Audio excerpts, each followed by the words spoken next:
Good morning, everyone. Hope you're all having a wonderful day today. Today, we're going to be taking a look at the shortest of short boys. This is an 8.5-inch Durkin Tactical 5.56 upper receiver. But before we get into the video, if you don't know, you can find links to some of the best products and at the best prices on gun.deals. Now, gun.deals is just a website where they compile some of the best deals from over the internet. They do not buy or sell anything. They don't take your money. Once again, they only point you in the right direction. So, if saving money on cool stuff is of interest to you, go ahead and check them out. Once again, that is gun.deals. While you're here, you might as well like, share, and subscribe, and comment literally anything down below. Now, with all of that out of the way, full disclosure on the Durkin 8.5. This is kind of one of their parts builds. It is anodized green, has a little bit of nice touches on it, which we will of course get into all of the specifics. But full disclosure on it, we paid full price for this. We don't have any sort of affiliation with Durkin Tactical for the review. So I believe we got this 8.5-inch upper receiver for $299. Now, a little bit of background on my experience with Durkin Tactical in general is that they seem to be a budget sort of parts kits build company. Basically, they buy some of the cheapest or highest value parts on the market, slap all of those components together in a bunch of different builds, different lengths, calibers, styles, all that sort of fun stuff, and then bring them to the general public. Now, we have an 8.5-inch 5.56. We also have a 16-inch 5.56 that will be reviewed very shortly. Both of those are actually totally filmed. I'm actually going to be filming that review right after this one. So their parts kits are not all the same. There's going to be a wide variety of difference between their upper receivers. Some of them are going to have really nice high quality components, others more bottom tier or just, you know, lower price components in general. Now, a blessing and a curse of being a parts company, someone who essentially just buys different parts kits and assembles them for your customers, is that it can be a little bit difficult to get a read on the company's actual quality based off of some of their lower end offerings, because of course some of the kits or assemblies are going to be very good, very well thought out, very high quality components, and some of them are going to be quite a bit cheaper, less well thought out, and some of the assembly in certain circumstances that we will get into later can leave a little bit to be desired. Now, that being said, you are still getting some of the cheapest uppers on the market. Not quite the cheapest, but there are a little bit nicer things going on here that you might think is worth the money, and we'll kind of go over all of that right now. So, starting out with the barrel. This is, of course, a 8.5-inch 5.56 barrel.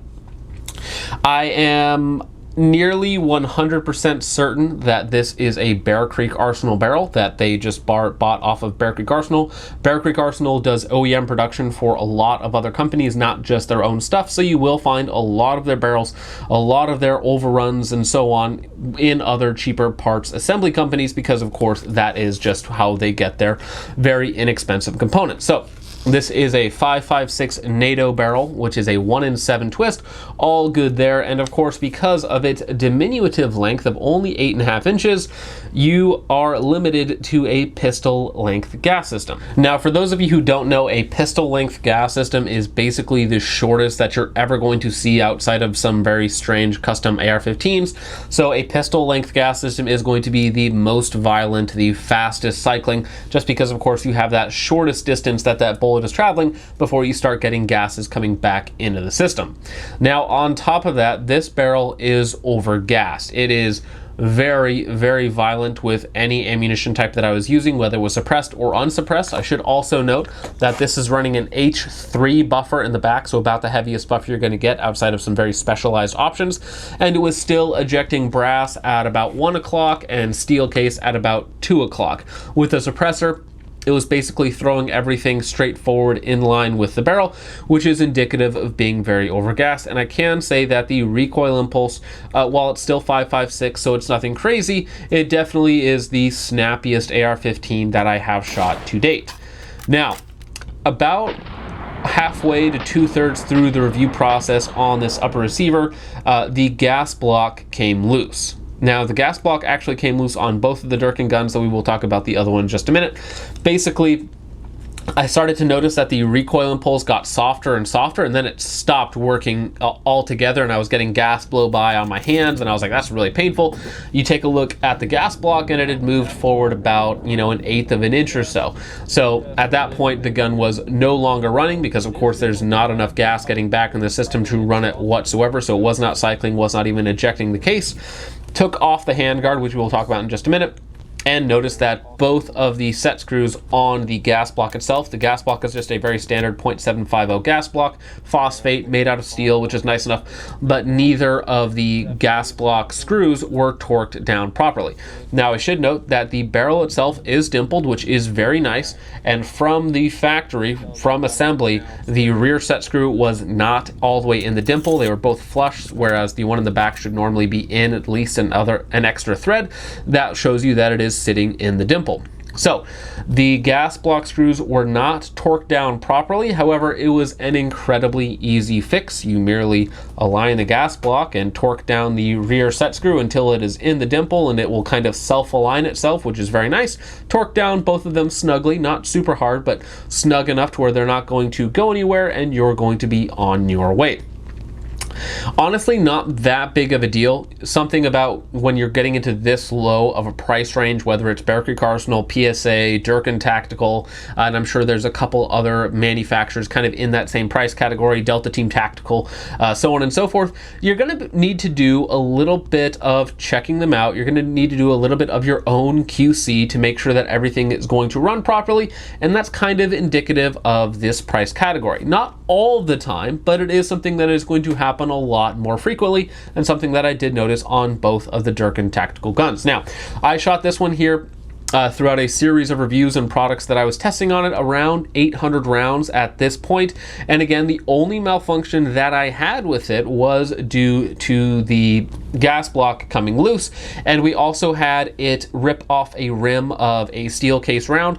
Not all that uncommon when it's very, very overgassed like this to rip off just the rim of the steel case, because of course it's coming back with such force that the force on the extractor is overridden by the velocity on the BCG, or the force applied to the BCG. So instead of ripping the case out of the chamber, that extractor just kind of bends over the case rim and does not pull it out of the chamber. You knock it out. I added some lube, because it should be noted that I did not lubricate the gun until about 700 rounds into the review. So for the first 700 rounds, minus the gas block issue, flawless performance. I didn't have any issues with it whatsoever, other than, of course, the fact that it was very overgassed. So there are a couple minor issues there. Now, if I had cleaned and lubricated it like a normal person, I wouldn't have had that issue whatsoever, and would have kept running just fine. But of course, the gas block coming loose is a big issue, because for a lot of people, this is a entry-level AR. This is a very cheap way to get into the AR game. So if you're not quite as knowledgeable as when it comes to fixing issues with your gun cycling, especially on the AR-15 platform,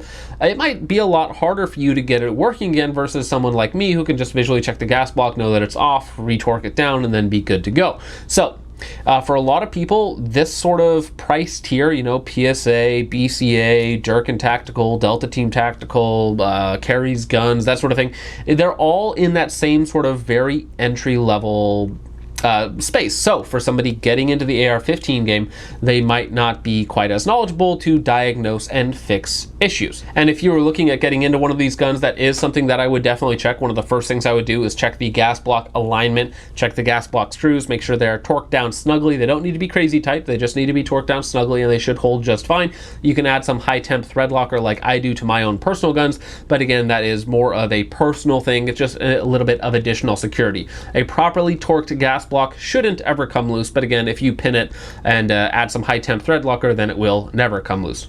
So I would definitely check the gas block on these guns. Overall, if I haven't mentioned it, the barrel is a M4 profile. I want to say it's basically just a cut down, you know, M4 profile. So it's a very standard, very lightweight profile in this 8.5 inch configuration. 1 in 7 twist, which is just fine. It's going to cycle basically or stabilize just about anything you can throw through it. It is also a phosphate finish and a 4150 chrome moly vanadium steel. Overall, it's a high quality steel, or at least the type of steel itself is very high quality. The finish is nice enough. Parkerization is not necessarily the nicest finish on the market, but it does get the job done, and it is very cost effective. Now, As you can probably tell on this specific gun, it has some green anodization. The reason that I decided to pick up these two models that I did was because they were slightly more specialized than some of the other ones, and so I thought that this might be a little bit more worthwhile to some people, a little bit of visual flair. And the main reason that I picked up these models specifically is both of them come with the Lantac M-Spec BCG. Now, that is, to me, at this price point, that is actually a very nice feature and something that I was very surprised to see. The Lantac M-Spec BCGs are very high quality BCGs. So when I think of a budget gun, especially something around $300 for the upper receiver, I usually don't think of some of them having this nice of a BCG. Now, this has not been cleaned whatsoever at this point. I've only added lubrication to it, so this BCG is very, very gross. But this is supposed to be a black nitride, and it does come in a very nice, very pretty black nitride. The machining done on it is very, very nice. However, because of running this through about 800 rounds, about half of that suppressed, it is very, very gross. So with the Lantac M-Spec BCG, it is basically a very high quality mil-spec BCG, black nitride. So you have a 9310 bolt that is MPI tested. You have a domed cam pin, which is very nice. So the domed cam pin on here, I'll probably try and show you guys some B-roll of that, is one, it has its own special proprietary coating on it, which helps to reduce friction, all of that sort of stuff. But because it is domed, it actually has a lot less friction, so it actually imparts less wear to both the BCG and the upper receiver. And other than that, you have true grade 8 fasteners on your gas key, which is very important. They are staked very nicely. Everything is done very, very nicely on these BCGs. This one here is incredibly nasty right now. I need to clean this one really bad. You also have a very good gas ring fit to the inside of your BCG. This is another one of those things that you need to check when you get a budget BCG. This has a very nice fit. There's a good amount of resistance, which means that those gas rings are trapping the gas, which again allows the BCG to cycle. And of course, the gas key itself being staked with grade 8 fasteners means that those are probably never going to snap or come loose on you. So the Lantac M-Spec BCG, especially for this $299 price tag, that is a very, very compelling option because it is a very nice BCG. I mean, I know the wholesale cost on these is like 120 bucks, which again is about half the cost of the upper receiver. So for an upper receiver of this cost, this is a very nice BCG to add to it. So for the money, the barrel and gas block is kind of what I expected. They're very inexpensive. There's nothing special there whatsoever. They are going to be towards the bottom tier in terms of pricing. Not necessarily that that's a bad thing in and of itself, but what I am very pleasantly surprised is that they did actually put in a very high quality BCG. Again, the Lantac M-Spec BCG. I cleaned it up a little bit better so you guys can see the logo on there, which does, again, it's kind of just a mil-spec enhanced BCG that is a very high quality BCG. Now, getting into the upper receiver is a very standard, very matte, anodized 7075 T6 aluminum upper receiver, all good there. We do have a green forward assist and a green mil-spec charging handle, kind of just going with the Cerakote or anodization job. I'm not really sure which it is on this specific upper receiver. And then moving forward from there, we also have this 7-inch M-LOK rail. This is, of course, anodized in the OD green to match the dust cover, forward assist, and charging handle. Gives it a nice kind of two-tone look, especially on this camo painted lower. The handguard itself has some pretty nice features on it. It does have QD points at the backward position near the upper receiver, and then towards the end of the handguard. Of course, on this handguard, it's not all that much real estate, so it's not all that far out there. And of course, you have that mirrored on both sides. Now, the one thing that this handguard is missing is anti-rotation tabs. However, for most people, they're not going to be putting on something that necessarily needs to maintain 0 other than iron sights. So it's not like you're going to be putting on a laser aiming module or something on this rail that you just absolutely have to maintain 0 on. It is using a very simple clamping method on the bottom. So you have 2 cross bolts that are steel cross bolts threading into aluminum.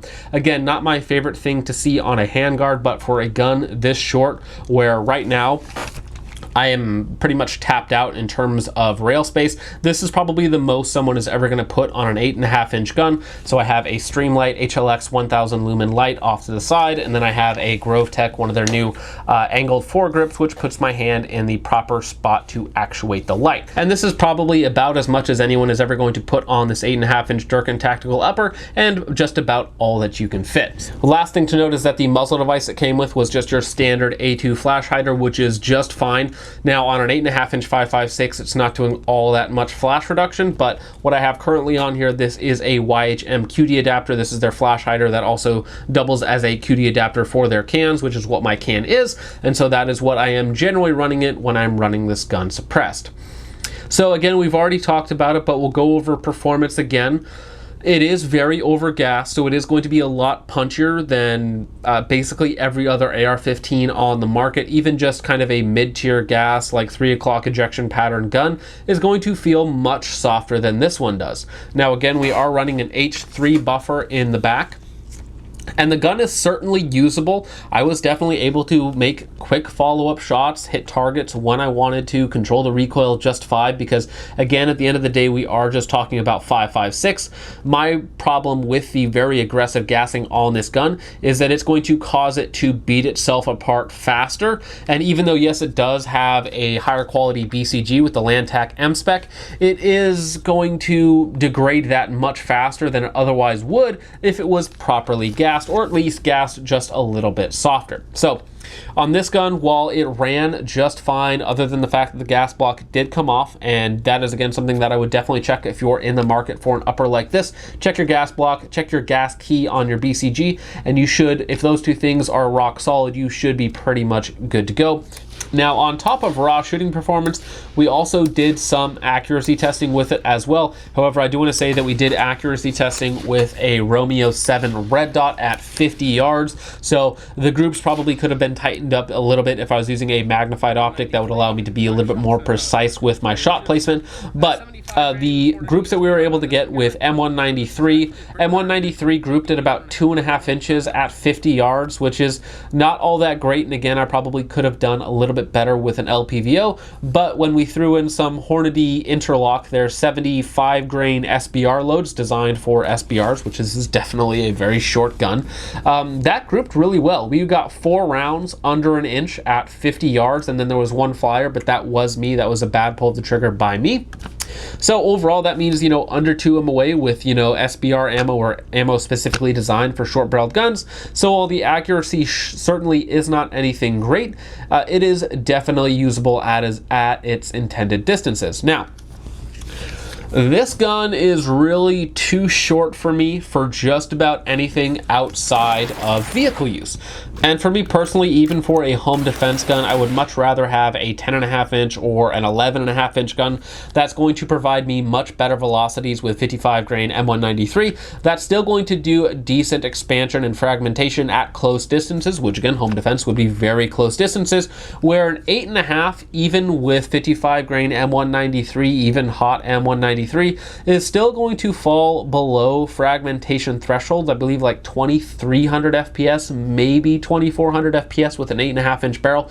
So you really are limited on in terms of velocity, and that's really going to hurt your terminal effects. Now, inside of a car is about the most cramped you're ever going to be, and you're still going to be able to put effective shots on target. You're still going to be able to pierce level 3A body armor, where, you know, a handgun or similar probably won't, and you'll still be able to make shots pretty easily out to about 200 yards. Now, you are taking a big hit in terms of terminal effectiveness because you're really not doing all that much with 5.56. You're just basically poking holes, but poking holes is much more effective than not doing anything at all. So inside of a car, which we did shoot this a little bit inside of my Explorer, it's totally doable. Yeah, it's loud. Yeah, it's blasty. Yes, it's flashy, that sort of stuff. But again, if you are extremely limited on space, then this might be something to look into for a dedicated vehicle gun. However, Personally, while I think honestly all of the components are mostly fine except for the barrel. I think if I was going to be transitioning this to like a dedicated truck gun, I would definitely want to swap out the barrel, or at least put on an adjustable gas block to make sure that the gun is not beating itself up, it's more pleasant to shoot, and it's going to you know, not rip off a case trim because it's so overgassed. Now when we bring the conversation back into the context that most people are going to be looking at this upper for, which is, again, remember, this is an upper for $299 that does come with a very nice Lantac BCG. Most people are probably not looking to employ this in a serious role. This is going to be something that, one, somebody wants something very short. It's a little bit eye-catching with its nice OD degree anodization, so it has a little bit of flair to it, and again, it doesn't cost all that much money. It does come with a nice BCG. Most people are probably looking at this for a cheap fun gun, something to shoot at the range, something that's just going to be obnoxiously loud and flashy, and is probably going to, you know, quote unquote, look cool and feel cool to shoot. No, it's not a particularly nice shooter. No, it's not particularly accurate. But again, if you're in that sort of fun gun, you know, because it's only $299, so you don't really care about the cost at that point, and it's just another fun kind of novel gun to add to your collection, then why not? In the context of fun, I totally get it. Though again, if you're looking for a serious truck gun, I would spend a little bit more money. Honestly, almost everything on here is fine, other than I would have a little bit of qualms with the barrel and the gas block itself. I would want something that's just a little bit more accurate and a little bit better gassed, and then if you had to, you could of course always throw on an adjustable gas block. So overall, again, when you're talking about cheap fun guns, is it cheap? Yes. Is it fun? Also yes. So it kind of does both of those things very well. For serious applications, which again, most people probably aren't looking for something like this for a serious application, I would probably pass on it. But with all that being said, guys, that's about it for me. Let me know what you guys think of the Durkin 8.5-inch upper receiver in the comments down below. Let me know your thoughts and experiences with Durkin Tactical in general.